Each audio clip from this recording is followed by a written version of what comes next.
What's going on, everyone? My name is Tim and this is the Warehouse Series. So today I'm talking about tying up loose ends. What do I mean by that? It's past videos that I have done and maybe something I stumbled upon today or even a comment, and I just want to add to it. So that's all this is. There might be multiple of these type of videos coming out, but for today we're going to talk about a few videos of mine. This one right here, how to throw over 100%.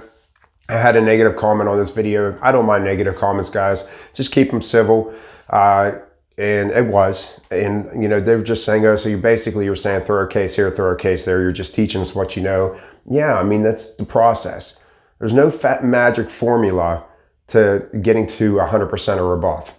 You have to learn to build your pallet. Because there's so many people that build crappy pallets. They're dropping them. They're constantly wrapping them like 4 or 5 times throughout their order. You can't do that. So I'm teaching you the process of different pallets, how to build a strong pallet and how to do it without really thinking about it. Getting in your system of building the pallet the same way every time.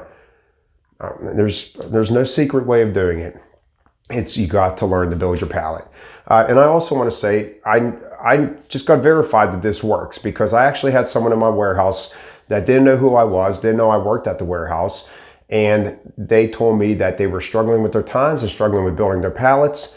And now they build really good pallets and now they're making their times. And it was because they watched my channel.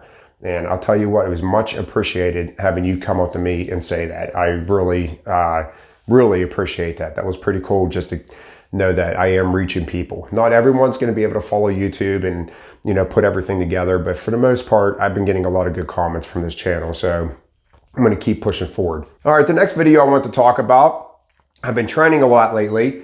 And I wanted to add on to the Vocollect video. So one thing I noticed is that people are getting really frustrated because they can't understand the Vocollect. I just want to tell you right now, I've been using that Vocollect system for a while and I can't even understand what they're saying either, but I don't care because it's a routine.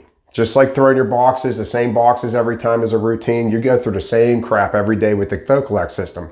So I'm not worried about what the Vocollect's saying. I know when I select my last case, it's telling me to take it to a staging area. And I know when I get to that door, I got to say ready.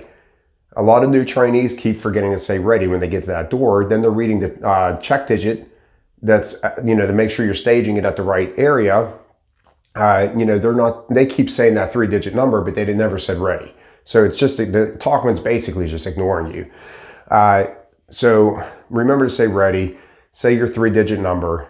And then when you say ready again, they get frustrated whenever it's reading off the next order. So you say ready for your next order and it reads a bunch of numbers, at least at our warehouse it does. It's telling you the assignment number and all what I listen for is how many cases at how many pick locations, where I start and where I end. Those 4 things right there is basically drawing a blueprint in my head of what my pallet's gonna look like, all right? How many cases, how many pick locations, where you start and where you end, okay? Once you get to know your warehouse, those 4 things right there are so important before you even throw your first case. So those ones you really want to listen to. Another one is when you're in the aisle. And I'm saying, I'm at a slot number. We have 3-digit check digits at our warehouse. So I go up to slot 1, 2, 3, 4, 5, and it's telling me, I got to identify that I'm at that pick location. So I say 1, 2, 3, check digit 1, 2, 3. It doesn't hear me. I just keep repeating it. 1, 2, 3, 1, 2, 3. If I say it a couple times and it still doesn't hear me, I say the magic word, say again. Say again is like a reset button. So if this Talkman maybe heard someone else talking next to me or heard the intercom come on, all what you gotta do is say again, and I'm gonna say that check digit again, and probably 99% of the time it's gonna work. All right, so that's the other one I want to add on to the Vocollect system. Do not get frustrated with it.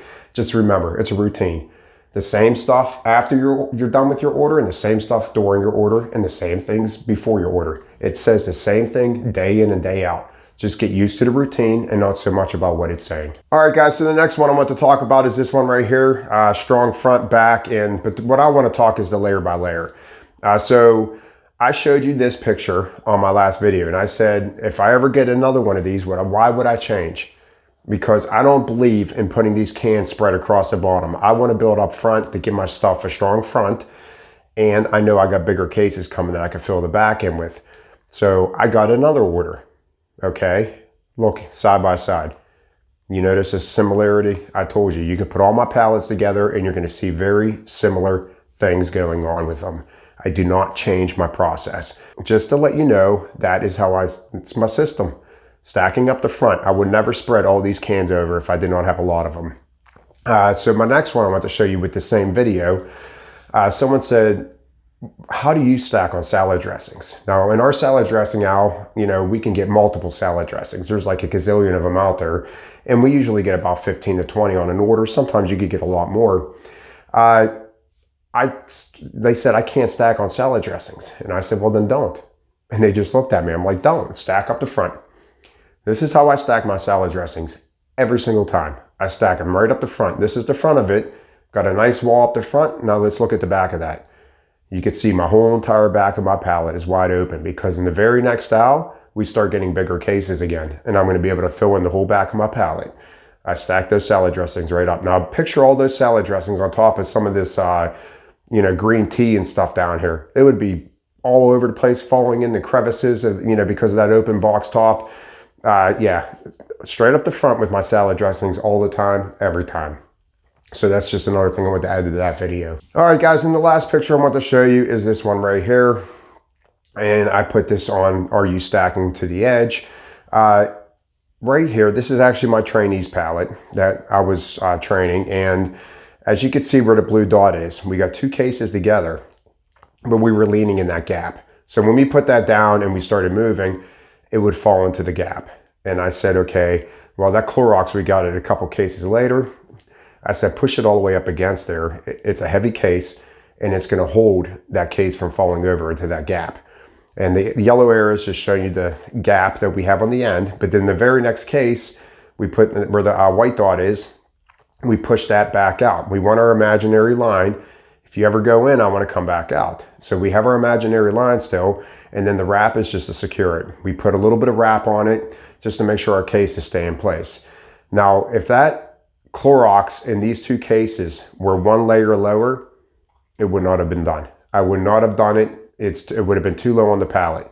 But I'd say around chest high to do something like this. But if I was lower, I wouldn't have done it. Because if too much weight on this, it's gonna counteract against my Clorox. Okay, it's gonna start pushing my Clorox away if I put too much weight on it.